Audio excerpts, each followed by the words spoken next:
I'm here with Neil Mellor, and I just want to really quickly ask Neil about the concept of retirement for him as a professional footballer and the process of transition from being a professional footballer into what he's done next. So, Neil, when was the first time in your career that you began to think, I'm going to have to retire sometime soon? It was a few times. First of all, I was 16. I had a double stress fracture in my back, and the worry was that it wouldn't heal and that I would not be able to play top level sport. I took 7 months out of no running, no impact, and I was lucky that Liverpool at the time allowed me to do that, so I completely shut my body down to recover, and I never had a back injury after that. If I hadn't had the right sort of treatment, that could have been something that would have stopped me progressing. Then at the age of 20 was probably the most concerned I've ever been of not having a career in the game, and that was 4 operations I had on my knees. That was, first of all, tendinitis in the knees, which I thought was curable, but then I had microfractures within the knees, which is basically a hole in your knee. It stops you jumping, stops you changing direction. At the age of 20, that was something really hard to take, and I remember having the operation and the surgeon said there's an 80% chance you can play Premier League football again. Then after the operation he said it was worse than I thought. It's actually a 50% chance of you ever playing professional football again. So that was a really difficult period, and that was a time when I thought, I want to be a footballer. I'm so close to being a professional footballer. I think I played once or twice in Liverpool's first team, and I felt as though this injury could take that dream away. So that was a time where I was really concerned. But I fought through it, battled through that, and then I ended up having 9 more years in the game. And then the end of my career came very quickly, when I was probably the best mentally I'd ever been.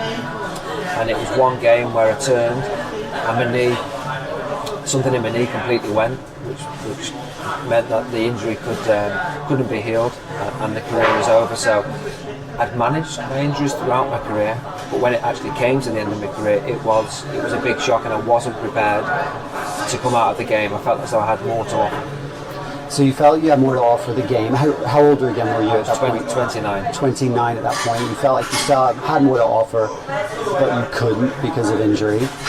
But you didn't feel ready for retirement from a playing standpoint, but just from a mental standpoint, what were you going through now thinking you had to retire? Yeah, it was difficult.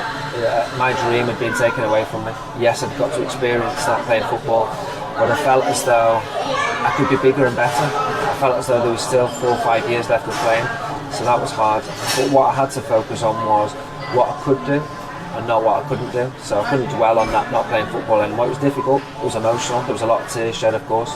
But then I had to focus on what was next, and for me my passion was football, so I wanted to stay in the game, but I also loved talking about football, so I looked into the media side of things and worked within the local press to start with, and then trying to improve my skill set that way to eventually be working now at Sky Sports, which is obviously a national broadcasting company.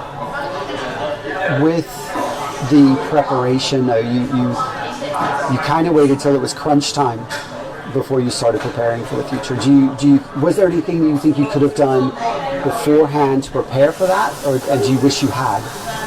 I'm now nearly 40. I'm a much more mature person. I have 2 kids. I wish I would have managed my time and money better. I wish I wouldn't perhaps have been as extravagant with the money that I had during my career, and thought, I'm out of the game longer than I'm in the game.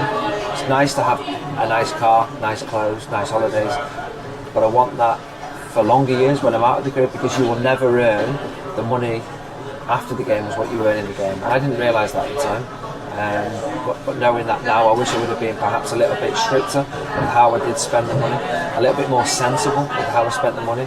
I bought houses thinking I'm not going to lose, lost a lot of money on property because I was turning houses around quicker than what I should have done. And yes, so the preparation wasn't there for what was to come next. I wish I would have done a course pretty much every year to learn different aspects of things for after football. whether that was media, whether that was coaching, whether that was general life. But when you're a footballer, you become very lazy and very focused on just focusing on yourself rather than the bigger picture, which is what is to come after football. And so now, making that transition, how's that going? Well, I've been fortunate because I have had work after football, and it's work that I enjoy doing. Nothing will replicate the feeling of being a football player on the pitch, buzz. Nothing will ever replicate that.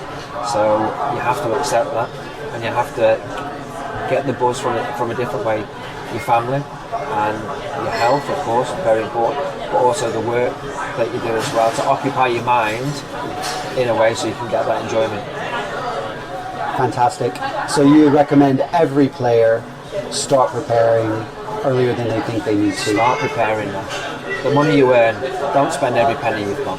Think about maybe budgeting, maybe a few months of the year. It doesn't have to be every month of the year, but thinking, okay, well, if I get, let's say, £1,000 a month, why don't I save 500 of it? And I work different ways of paying myself an income rather than thinking living to your means. Because when you live to your means, you will not be at that level when you come out of the game. And that is a big shock to a lot of players. Yeah, so important to begin preparing before the time comes, because like you, the time comes earlier than you want it to for most players. Most players, the large majority of players, don't get to play until they're 34, 35 years old.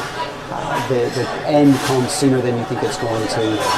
And make use of those contacts at the football clubs that you've been at, the players that you've played with, the coaches that you've played with, perhaps the sponsors that you've had at the football club as well. There's so many opportunities that you need to make the most of, and never burn a bridge, because wherever you are, you may need that person at some point for that support. Yeah, that's great wisdom from Neil Mellor. And if you have any more questions, don't hesitate to contact me. Thanks, everyone. Bye.